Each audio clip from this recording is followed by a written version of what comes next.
10 cylindrical neodymium magnets, each 1 mm thick and 5 mm in diameter, are placed on the top and bottom of a cube. The rotating base has 6 identical neodymium magnets positioned vertically. The cube has its end pole facing outwards. The rotating base should be positioned so that the S-pole points towards the cube. Secure this magnet with a paper component.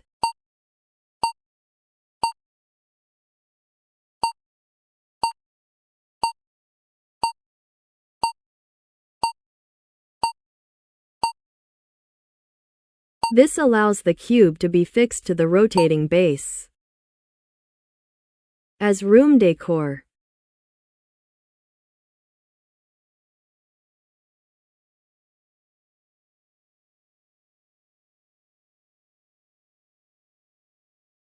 you can achieve this high-speed rotation by using a dust blower.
Since we want to position it facing the S-pole, it will look like this.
Since we want to position it facing the end pole, it will look like this.